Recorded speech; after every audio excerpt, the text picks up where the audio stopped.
maybe taste a little bit better. I don't know how this is gonna go, but listen, uh, I was wrong.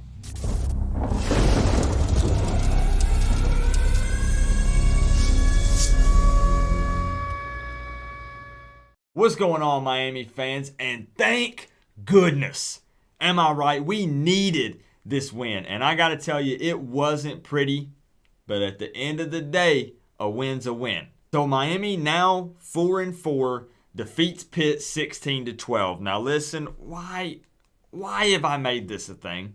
Why did I decide to ever do this? I was wrong.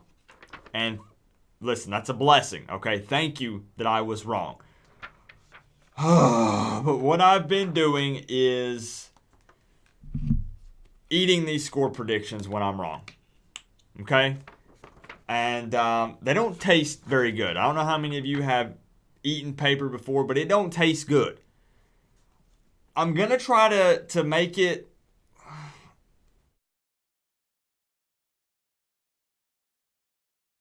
maybe taste a little bit better. I don't know how this is gonna go, but listen, I was wrong. And as I said, thank goodness I was. I'm so happy. Thank you, Miami Hurricanes.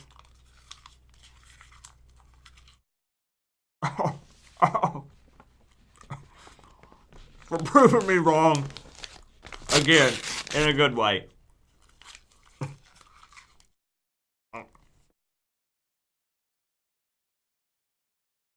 So now that that's out of the way, let's dive in and let's talk about this game a little bit. So really what I want to do is actually start with the positives here.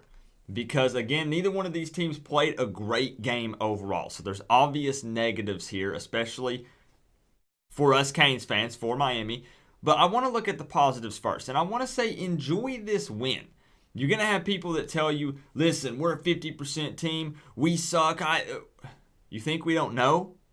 Right? You think we don't already know these things? Enjoy this win. I know me, when we win, I have a lot better day, okay? Winning's always better than losing. So let's look at the positives first. A big positive for Miami in this game was the 3 turnovers. 1 fumble and 2 interceptions. DJ Ivey overall stepped up big in this game. After all of the criticism that he received last week against Georgia Tech, to come into this game and get 2 interceptions, that's huge. And can we talk about Cameron Harris a little bit? Now, I understand that 16 carries for 60 yards might not sound like a lot, but those were some hard-earned yards, I gotta tell you, and most of them were after contact. That man is a beast, and given the circumstances and the way this offensive line is performing, he's playing pretty well. And the MVP for me in this game had to be my man, Louis Headley. 7 punts for 321 yards, so that's averaging around 46 yards per punt. But the real important part here is that 4 of those punts were inside the Pitt 20-yard line. That's huge because I'm always preaching on this channel, never underestimate the power of special teams. And so many people laughed at me when I made such a big deal out of getting Headley. You know, I called him up and we did the interview on this channel, and I was like, finally, a punter that could maybe be good. And people laughed.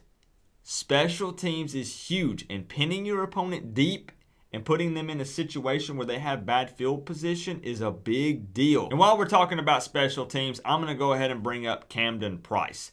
Gets a chance to kick a field goal in this game. We know how much we've been struggling with field goals and extra points with Baxa and Davidson just being so inconsistent. Price comes in, nails a 22-yard field goal, and also gets his extra point. Now, to other college football teams, this may not sound like a big deal, but to the Miami Hurricanes and the Miami fans, this is a huge deal. And Jarren Williams coming in off the bench and throws a dart to KJ Osborne, who ends up scoring the game-winning touchdown. And here we go again. Here comes the QB debate down in the comment section, and it's fine. I'm not telling you to not do it. I'm going to speak my piece on it.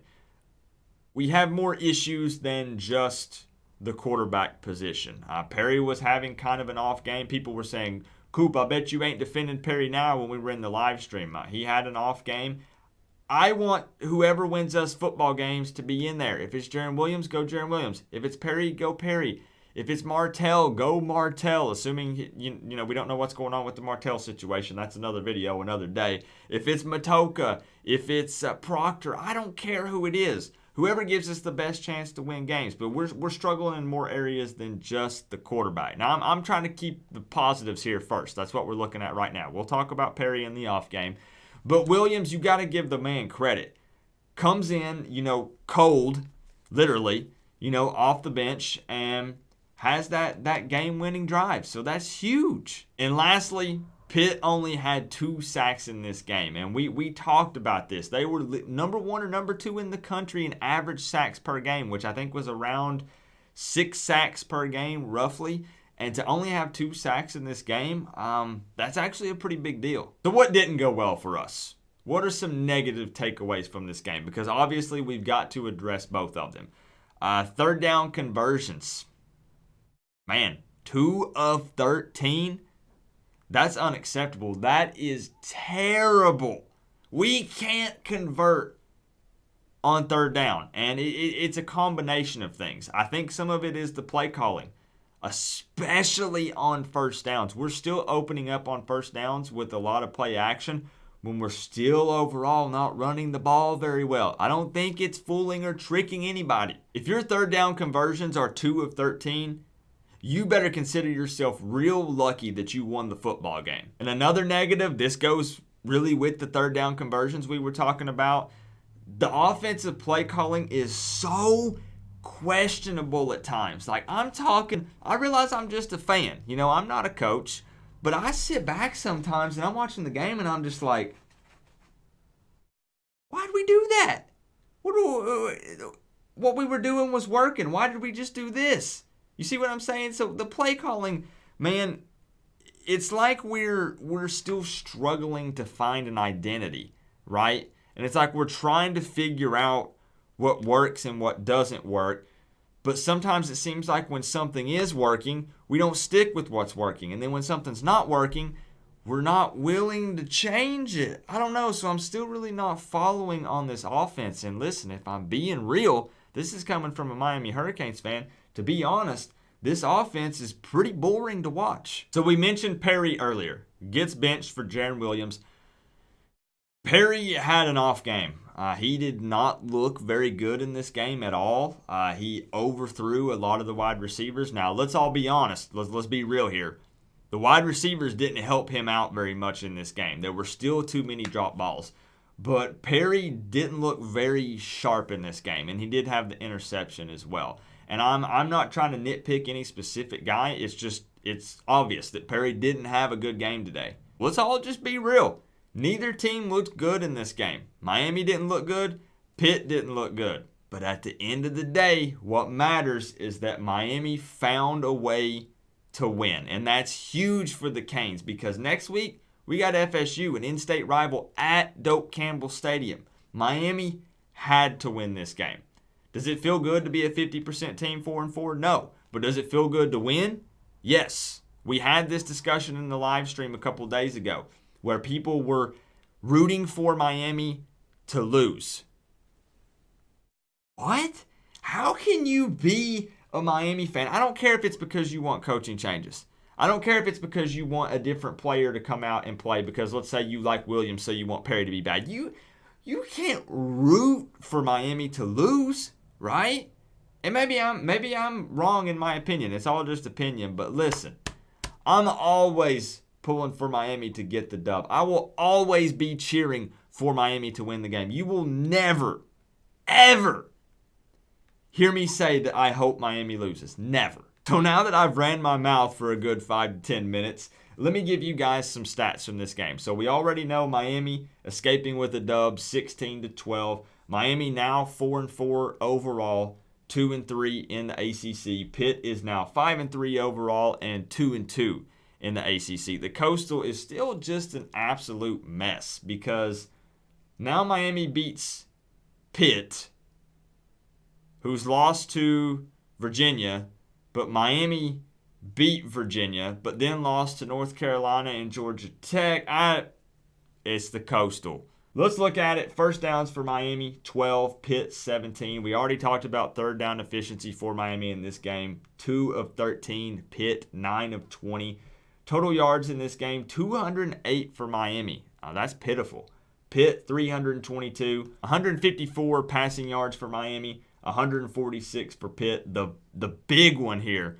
Rushing yards for Miami, 54. 176 for Pitt. Miami still just cannot get the run game going. And as I said, Miami fans, enjoy this win. Don't let somebody tell you that you can't enjoy a victory. We still have so many things to work on. And we're still, I'm just going to be honest, we're still not a good football team. We have play calling issues. We have issues with some of the players. We have issues with coaches. We have so many things that need to get better, that we need to change and improve on. But at the end of the day, we found a way to win. My question to you, Canes fans, is, especially for the superstitious ones out there, let me know in the comment section below, do I predict a Miami loss every week? Because I predicted a loss to Virginia, we won, and I predicted a loss to Pitt.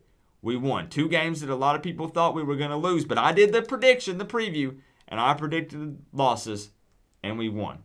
Miami fans, we just want to get back to dominance. We want to get back to winning football games, and we all have our own opinion on how to accomplish that. But today, we got away with a victory. Remember, guys, we are all one big happy college football family, but at the end of the day, I got to say, it's always better when you get to rep the U. Coach Coop, peace out.